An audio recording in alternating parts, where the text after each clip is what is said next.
सालों से बर्फ की चादर में लिपटी एक रहस्यमयी गुफा, जहां आज भी हर सावन में लाखों शिव भक्त बोल बम की गूंज के साथ पहुंचते हैं। अमरनाथ की यह यात्रा सिर्फ एक तीर्थ नहीं बल्कि विश्वास, भक्ति और चमत्कार का प्रतीक बन चुकी है। लेकिन क्या आप जानते हैं कि इस पवित्र गुफा की खोज आज से लगभग 500 साल पहले एक मुस्लिम गडेरिये ने की थी। अमरनाथ यात्रा 3 जुलाई यानी आज से शुरू हो चुकी है। हिंदू धर्म में अमरनाथ यात्रा का विशेष महत्व है और हर शिव भक्त के लिए बाबा बर्फानी के दर्शन करना किसी सपने से कम नहीं है। लेकिन क्या आपको मालूम है कि 500 साल पहले एक मुस्लिम व्यक्ति ने अमरनाथ गुफा की खोज की थी। ये यात्रा भले ही हिंदू करते हों, लेकिन इस यात्रा को सफल बनाने में सबसे बड़ा योगदान कश्मीरी मुसलमानों का होता है। इसलिए अमरनाथ यात्रा को हिंदू मुस्लिम एकता का प्रतीक बताया जाता है। ये कथा न सिर्फ ऐतिहासिक दस्तावेजों में दर्ज है, बल्कि जम्मू कश्मीर के लोक कथाओं में भी बार बार सुनाई जाती है। और ये हमें बताती है कि आस्था किसी जाति, धर्म या भाषा की मोहताज नहीं होती। कहानी है कि बूटा मलिक नामक एक स्थानीय मुस्लिम चरवाहा पहलगाम के पास अपने पशुओं को चराने निकला था। एक दिन भेड़ बकरी चराते चराते एक साधु मिला, जिससे उनकी दोस्ती हो गई। एक बार बूटा मलिक को ठंड लगी तो साधु उनको गुफा में ले गया।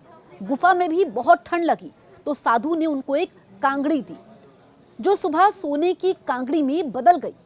जब सुबह बूटा मलिक गुफा से बाहर निकले तो उनको कई साधु मिले और भगवान शिव को खोज रहे थे। मलिक ने साधुओं से कहा कि शिव जी का तो पता नहीं, लेकिन ऊपर एक गुफा में एक चमत्कारी साधु जरूर रहते हैं। आप कहें तो मैं आपको उस गुफा में ले चलूं। मलिक की बात को सुनकर सभी साधु गुफा में पहुंचे तो वहां बर्फ की एक विशाल शिवलिंग मिली, जहां उनके साथ माता पार्वती और भगवान गणेश भी बैठे हुए थे। इस घटना के बाद से अमरनाथ यात्रा शुरू हो गई। बाद में कई साधु गुफा के पास पहुंचकर जान देने लगे तो महाराजा रणजीत सिंह ने इसे बंद कर दिया।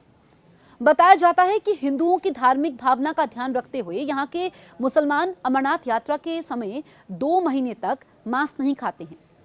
समुद्र तल से 12,756 फीट की ऊंचाई पर स्थित अमरनाथ गुफा तक कश्मीरी मुसलमान अपनी पालकी और खच्चर पर बैठाकर श्रद्धालुओं की यात्रा पूरी करवाते हैं। अमरनाथ गुफा तक पहुंचने के लिए 2 रास्ते हैं। एक पहलगाम से होकर जाता है, जो 46 किलोमीटर लंबा है। दूसरा रास्ता बालटाल से है, जो 16 किलोमीटर लंबा लेकिन कठिन चढ़ाई वाला है। अमरनाथ यात्रा का समापन छड़ी मुबारक के साथ होता है। यह असल में चांदी की एक पवित्र छड़ी है, जिसे लेकर साधु रक्षाबंधन के दिन अमरनाथ पहुंचते हैं और इसकी पूजा की जाती है।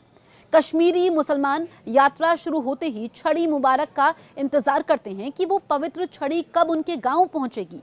वो उसकी झलक पाने के लिए कई दिन पहले से तैयारी करते हैं। बूटा मलिक की खोज को नमन करते हुए आज भी अमरनाथ श्राइन बोर्ड में उनके वंशजों की विशेष भूमिका होती है।